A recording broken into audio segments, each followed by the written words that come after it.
tā ir, kad Kristam pilnīgi taisnība. Faktiski, ko mēs varam šodien piedāvāt? Mēs varam piedāvāt tikai attieksmi, kas varbūt nemaksā naudu, bet kur ir milzīgi, teiksim, potenciāls. Un, ja, teiksim, mēs no tā savu piedāvājumu 80% sastāv mūsu attieksmi pret šo procesu. Un kad runās, teiksim, kurā citā vietā, kad saka, par Stalsiem es atbraucu, un te pilnīgi kā diena pret nakti, atšķirībā, teiksim, kur es biju citur.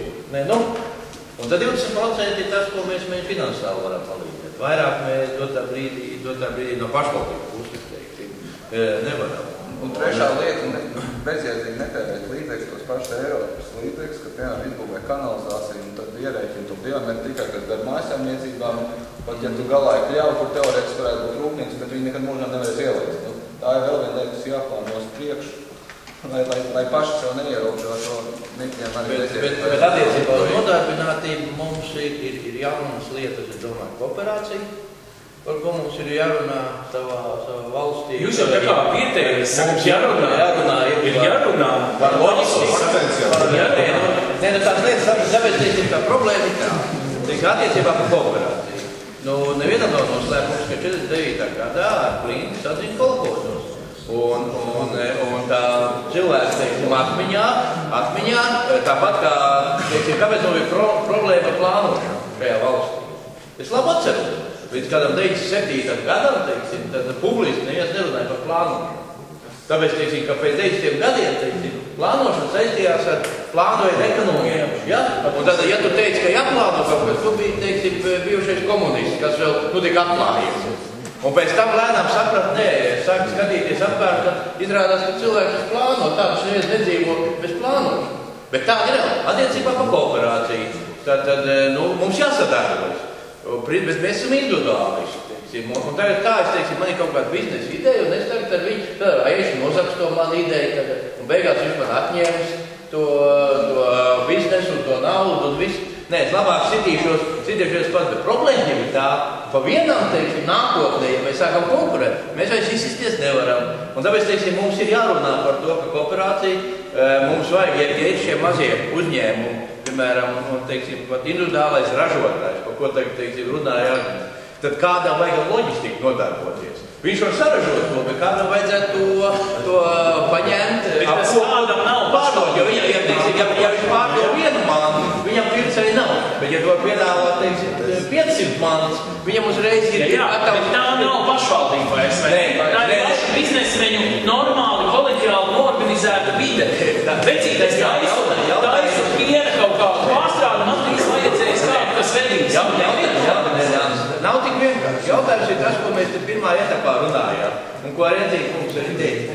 Tad, ja mēs redzam, ka tirgus ir deformēts, un neviens nav gatavs to dārgu veidu runāt ar tiem cilvēkiem, viņus, teiksim, motivēt un izveidot to, tad mums tas jādara. Ja mēs to nedarīsim, tad neviens nedarīs. Labi, pašvaldība vai tāds biznesa inkubātora, var teikt, menedžers. Šī skaistā dāma jau tik ilgi tur roku, es nevaru viņai nedot tagad vārdu. Es īstenībā jaunsaimnieku kompānijas sastāv pašvaldības arī uzņēmējdarbības eksperts. Un tas, ko es šodien klausos un es gribēju pateikt, vienas divas fundamentālas lietas, kas manuprāt, ir svarīgas ne tikai Talsiem, bet vispār nacionālajai ekonomikai. Ka tad, kad mēs runājam par mūsu bagātību, mūsu zeme, mūsu izrakteņi, ar to mēs varam, ja mēs viņus gudri izliekam kā ražošanas līdzekļus, mēs tiešām varam savu ekonomiku attīstīt.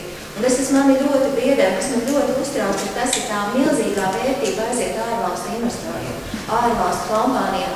Šobrīd es nedzirdēju nevienu, kurš saka par to, ka kūdra, vēži, zeme, ezeri, tam visam jāpaliek Latvijas kapitāla uzņēmumu rokās.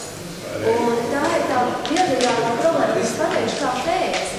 Tāpēc, ka esošā nodokļu politika pasaka tā, ka ārzemju investors, kurš nāk, viņam ir māte vai Vācijā, vai Zviedrijā, vai Somijā, viņš taisa šeit meitu. Pēc nodokļu politikas ir tā, ka viņš šī meita ar māti optimizē nodokļus, respektīvi. Viņa pēļņu nekad nenorādīs tādu, cik viņa ir objektīvi ir. Līdz ar to, ja mums tā tendence ir šīs ārvalstu tiešās investīcijas un tikai šīs ārvalstu investīcijas un mēs dodam mērķus un zemi, īstenībā tas ir noziegums pret mūsu jo mēs to zemi un mežus vairs atpakaļ nekad mūžā nedabūsim, un arī no nodokļiem mēs iegūstam, ka Latvija vienu desmito dara. Bet ko jūs teikt, atlaides vietējiem un, ja nāk ārvalsts investors, tad 200% nodokļi? Mazliet citādāk. Es gribētu pateikt, tas, kas ir, ko ir klausījums šobrīd trausmas, ir, teiksim, šī jāsaprot tas process pēc būtības, jo tajā brīdī, ja tu ņem resursu, tad šīs ražošanas un pārstrādes process ir tas, kas ģenerē reālu vējumu. Līdz ar to ir tas jautājums, ka tā pašvaldībā ir jābūt visādam lielam atbalstam, lai tā zemkopība, lopkopība, tā jebkas kūdu pārstrāde mežs, lai tas būtu uz Latvijas uzņēmumam, kur pašvaldībai būtu caur likumdošanu dot iespēju ieiet ar konkrētu palīdzību. Tā problēma, kas šobrīd ir Latvijas uzņēmumiem, viņi ir ļoti mazi.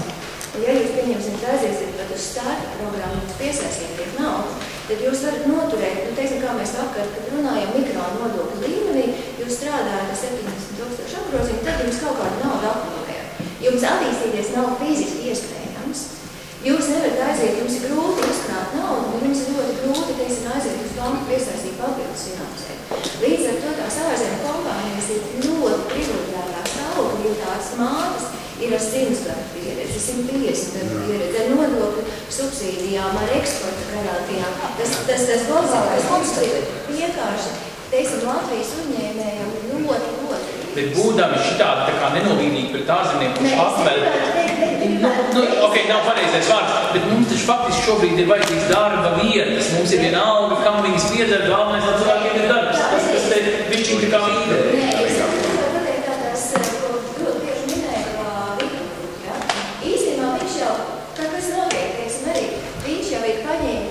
Šeit šo mežu, viņš paņem šo materiālu, bet man ir jautājums, vai tad viņš šeit Latvijā rada šo pievienoto vērtību? Nē, viņš principā arī ļoti daudz ko rada Zviedrijā. Pirmkārt, es atvainojos, nebrauciet man lomas uzņēmumos, bet es uzņēmumos. Pirmkārt, mums diskusija, ka sāksies. Mums piedara islandiešiem. Tas ir, Latvijā nav nevienas vietas daļā, tas ir vienīgi uzskats Stora Enso par Zviedrijas uzņēmumu, bet Somijā jūs apvainoties.